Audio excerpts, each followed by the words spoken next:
Hello guys, welcome to my YouTube channel Learning with Pitu. আজি মই এটা নতুন ভিডিও লৈ আপোনালোকৰ মাজলৈ লৈ আহিছো যেহেতু 2024 বৰ্ষৰ যি সায়েন্সৰ মেট্ৰিক পৰীক্ষা অনুষ্ঠিত হ'ব 27 তাৰিখে গতিকে তাৰ বাবে যিবিলাক সামহিব প্ৰশ্ন আছে লং কোৱেশ্যনখিনি সেই প্ৰশ্নখিনি মই আপোনালোকৰ মাজলৈ লৈ আহিছো কি প্ৰশ্ন আহিব পাৰে আজি মই সেই ভিডিওটো আগবঢ়াম আপোনালোকে পৰীক্ষা দি আহি পেলাই ক'ব যে কিমানখিনি আপোনালোকৰ কমন পৰিছে যদি নাহে হেতু মই কৈছো যে মই 110% ডাট দি ক'ব পাৰো যে ইয়াত প্ৰশ্ন যিমানখিনি ডিসকাস কৰিম সেই প্ৰশ্নখিনিৰ ভিতৰতে প্ৰশ্ন আহিব এটা প্ৰথম পাৰ্টটো মই আলোচনা কৰিবলৈ লৈছো ৰাসায়নিক বিক্ৰিয়া আৰু সমীকৰণসমূহ কেমিক্যাল ৰিঅ্যাকশন এন্ড ইকুৱেশ্যনছ যেহেতু মই অসমীয়া প্ৰশ্ন কাকতৰ যি আবেদন প্ৰতিবেদন ভাব সম্প্ৰসাৰণ আৰু ৰচনা বাছি দিছিলো তাৰ পৰাই যেহেতু ডাইৰেক্ট প্ৰশ্ন অহা দেখা পোৱা গৈছে গতিকে আপোনালোকে ভিডিওটো চাই ল'ব পাৰে মোৰ চেনেলত দিয়া আছে আৰু আজি এই পাঠটোৰ যিমানসমূহ পাঠ আলোচনা কৰিম তাৰ পাঠৰ প্ৰশ্নসমূহ যেহেতু আহিবই গতিকে আপোনালোকে ভিডিওটো স্কিপ নকৰাকৈ লাষ্টলৈকে চাব এটা ৰাসায়নিক বিক্ৰিয়া আৰু সমীকৰণৰ যিবিলাক প্ৰশ্ন দিছো মই গুৰুত্বপূৰ্ণ প্ৰশ্ন আপোনালোকে চাবলৈকে হেকিটা মই ডিসকাস কৰিবলৈ লৈছো সক আপোনালোকে 6 নম্বৰ প্ৰশ্নটো চাব লাগিব তাপবৰ্জ্য আৰু তাপগ্ৰাহী বিক্ৰিয়াক সংজ্ঞা দিয়া উদাহৰণ সহ সমীকৰণৰ সহায়ত এটো লেখা এটো আহিছিল 2016 আৰু 2018 চনত তাৰ পিছত 7 নম্বৰ আৰু 8 নম্বৰ প্ৰশ্নটো চাব লাগিব সোডিয়াম হাইড্ৰক্সিজন কাৰ্বনেট দ্ৰব্য এটা উত্তপ্ত কৰিলে কি ঘটে বিক্ৰিয়া আৰু ৰাসায়নিক সমীকৰণ লেখা আৰু দিছে ব্লিচিং পাউডাৰ প্ৰস্তুতিত ঘটা বিক্ৰিয়াৰ সন্তুলিত ৰাসায়নিক সমীকৰণ লেখা ব্লিচিং পাউডাৰ দুটা ব্যৱহাৰ আহিছে তাৰ পিছত এইটা আহিছে 16 আৰু 18 চনত গতিকে এই প্ৰশ্নকিটা বহুত গুৰুত্বপূৰ্ণ হ'ব 16 নম্বৰ প্ৰশ্নটো দিছে এটা পদাৰ্থ এক্সৰ দ্ৰৱক বগা ৰং খানিবলৈ ব্যৱহাৰ কৰা হয় পদাৰ্থৰ এক্সৰ নামৰ সংকেত লেখা এনেদৰে পানীৰ সৈতে আৰু উল্লেখিত এক্সৰ বিক্ৰিয়াটো লেখা তাৰ পিছত 24 চনৰ এবাৰ আহিবলৈকে আৰু এটা দুটা প্ৰশ্ন হৈছে 18 নম্বৰ আৰু 19 নম্বৰ প্ৰশ্নটো প্ৰতিস্থাপন বিক্ৰিয়া কাক বোলে উদাহৰণৰ সৈতে ব্যাখ্যা কৰা সন্তুলিত ৰাসায়নিক সমীকৰণ কি সন্তুলিত ৰাসায়নিক সমীকৰণ কিয় সন্তুলিত কৰিব লাগে ইয়াত বহুতো আছে বিক্ৰিয়া আছে তাপবৰ্জ্য আছে তাপগ্ৰাহী আছে এটা প্ৰতিস্থাপন আছে বিয়োজন বিক্ৰিয়া আছে গতিকে এই প্ৰশ্ন গুটেইসমূহ মই দিয়া নাই যেহেতু যিবিলাক মই বাছি দিছো সেইবিলাক আপোনালোকে চাব আৰু মেট্ৰিকৰ যেতিয়া প্ৰশ্ন কাকতখন দেখিব তেতিয়া আপোনালোকে গম পাব যে প্ৰশ্ন ডাইৰেক্ট আহিছে তাৰ পিছত এতিয়া সেকেন্ড পাৰ্টলৈ আলোচনা কৰিব লৈছিলো এসিড ক্ষাৰক আৰু লৱণ এসিড বেসিক এন্ড সল্টস ইয়াৰ যিবিলাক প্ৰশ্ন আছে এক নম্বৰ প্ৰশ্নখিনি মই যেহেতু ডিসকাস কৰা নাই মই যেহেতু লং কোৱেশ্যনখিনি ডিসকাস কৰিছো 12 13 14 চাব ব্ৰাইন কাক বোলে এই ব্ৰাইনৰ মাজেৰে বিদ্যুৎ প্ৰবাহিত কৰিলে কি পদাৰ্থ উৎপন্ন হয় ওপৰৰ বিক্ৰিয়াটোৰ বাবে সন্তুলিত ৰাসায়নিক সমীকৰণটো লিখা আৰু 13 নম্বৰটো চাব এসিড এটাৰ জলীয় দ্ৰব্য কিয় বিদ্যুৎ পৰিবহন কৰে ব্যাখ্যা কৰা এসিড বৰষুণ কি আমাৰ জীৱ জগতৰ বাবে কেনে ধৰণে ক্ষতি সাধন কৰে আপোনালোকে এটা চাব তাৰ পিছত যিবিলাক প্ৰশ্ন আছে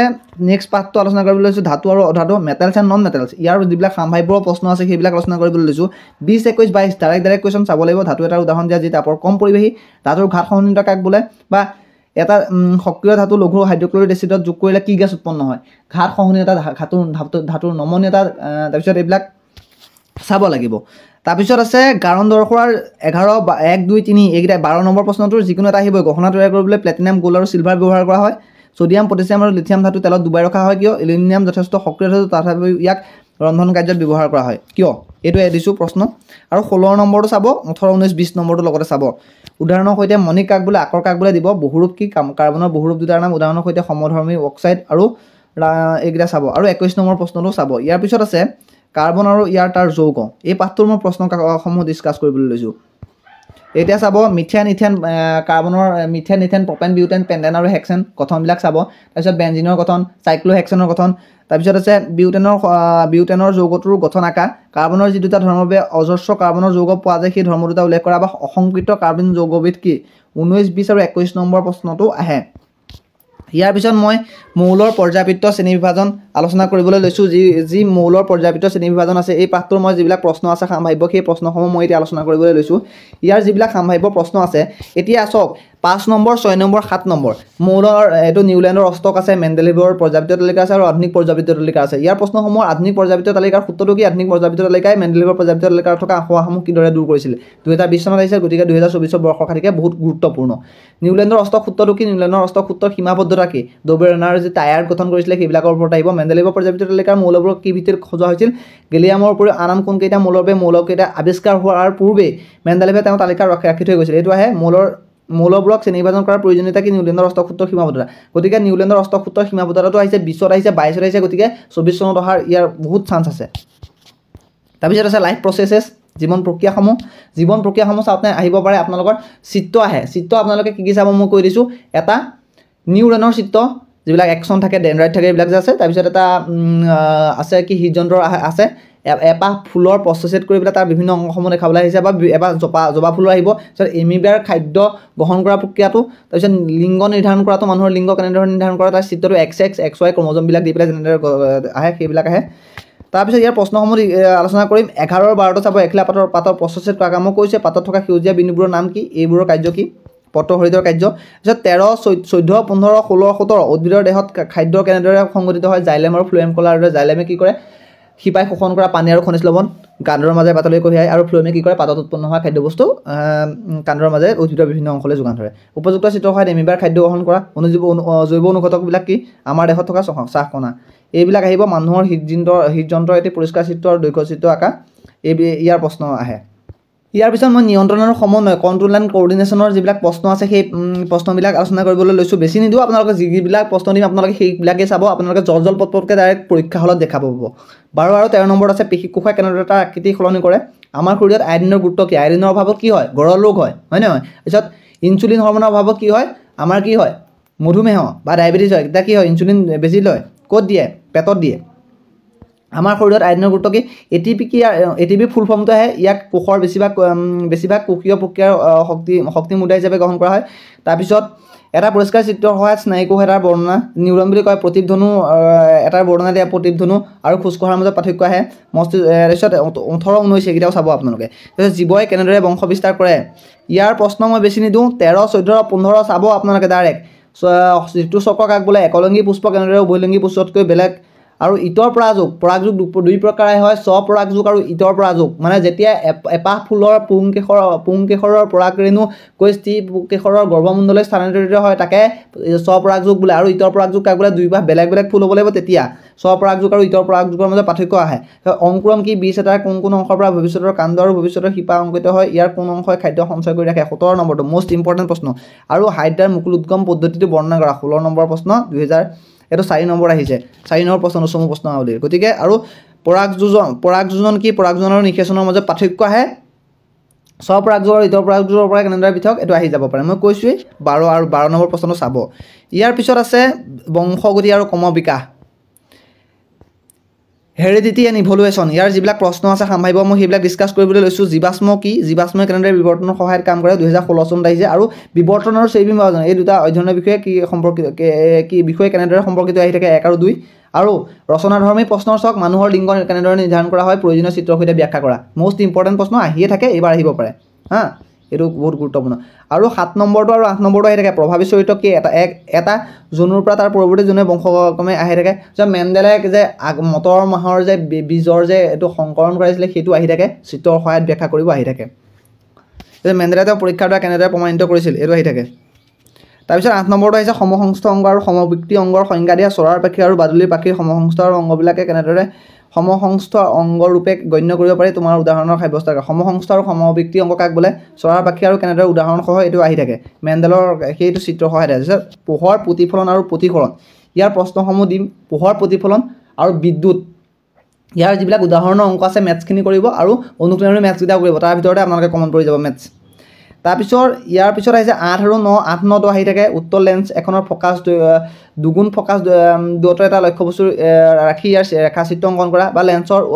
ক্ষমতাৰ সংজ্ঞা দিয়া ইয়াৰ SI একক কি এইটো আহি থাকে আৰু 10 নম্বৰটো আহি থাকে আৰু 1 2 চক ৰচনাধৰ্মী প্ৰশ্ন গাড়ীৰ পিছফালে চবে দাপল হিচাপে উত্তল দাপন কিয় ব্যৱহাৰ কৰা হয় সেইবিলাক প্ৰশ্ন আহি থাকে মানুহৰ চকু আৰু বাৰেবৰণীয়া পৃথিৱী ইয়াত তিনিটা মায়োপিয়া প্ৰেছবায়োপিয়া আৰু হাইপাৰমেট্ৰোপিয়া এই তিনিটা মানুহৰ চকুৰ মানে যিবিলাক ৰোগ আছে এইটো এই তিনিটা বিষয় আহে তাৰপিছত পাৰ্থক্যও আহে চকুৰ লেন্সৰ উপযোজন ক্ষমতা 6 নম্বৰটো মোষ্ট ইম্পৰ্টেণ্ট কুৱেশ্যন 11 আৰু 12 নম্বৰ প্ৰশ্নটো তাৰপিছত সূৰ্যৰ বিপৰীত দিশত ৰামধেনু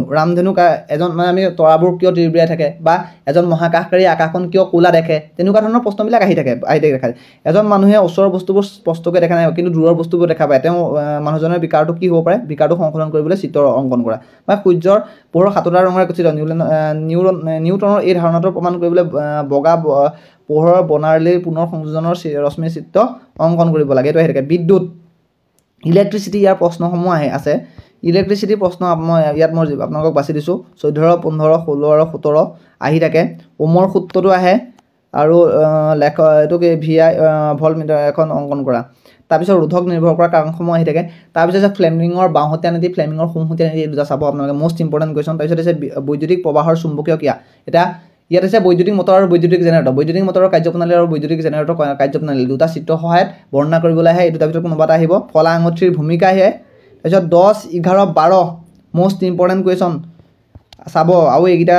চালেই হ'ব শক্তিৰ উৎসসমূহ চ'ৰ্চেছ অফ এনাৰ্জি শক্তিৰ বিভিন্ন শক্তি আছে যিবিলাক নিউক্লিয়াৰ শক্তি জোৱাৰৰ শক্তি তাৰপিছত আছে ভূতাপীয় শক্তি এইবিলাক শক্তিৰ ভাল শক্তিৰ উৎসসমূহ কি ভাল শক্তিৰ উদাহৰণ দিয়া এইবিলাক আমি এটা বিকল্প শক্তিৰ উৎস বিচাৰোঁনে এইটো আহিছে 4 5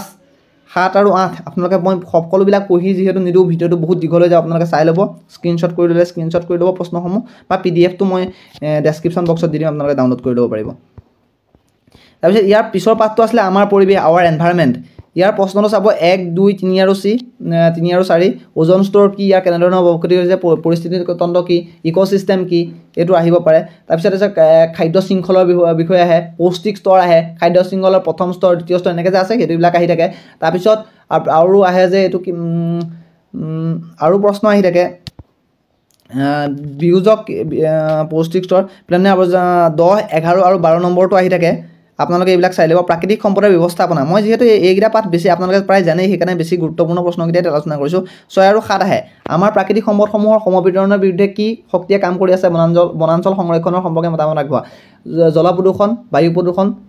ভূমি প্ৰদূষণ এইবিলাক আহে আপোনালোকে চাব ভূমিস্খলনৰ বিষয়ে চাব বা বিভিন্ন একখন যে আছিলে গংগা নদীৰ কোন চনত হেৰি কৰিছিলে পৰিষ্কাৰ কৰিছিলে এনেকুৱা ধৰণৰ কিবা প্ৰশ্ন আছিলে 1985ৰ উত্তৰটো সেইকেইটা চাই ল'ব আপোনালোকে সংগীতাও আহিব পাৰে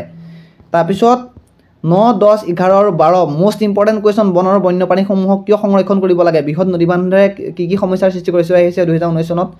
আমি আমাৰ সম্পদৰাজি কিয় ব্যৱস্থাপনা কৰিব লাগে বনাঞ্চল সংৰক্ষণৰ ক্ষেত্ৰত তোমাৰ মতামত ডাইৰেক্ট কমন কুৱেশ্যন পানী সঞ্চয়ন মানে কি পাহাৰীয়া অঞ্চল আৰু সমতল অঞ্চলত পৰম্পৰাগত পানী সঞ্চয়ন পদ্ধতি পাহাৰীয়া অঞ্চলত কেনেকৈ কৰিব আৰু পৰম্পৰাগত সমতল অঞ্চলত কেনেদৰে পানী সংৰক্ষণ কৰিব তাৰ বাবে আহি থাকে জীৱাশ্ম ইন্ধনৰ দুটা উদাহৰণ দিয়া এজন সাধাৰণ ব্যক্তি হিচাপে বনৰ বন্যপ্ৰাণী সংৰক্ষণ জলসম্পদসমূহৰ কেনেধৰণে ব্যৱস্থাপনা ল'বা এইবিলাক প্ৰশ্নই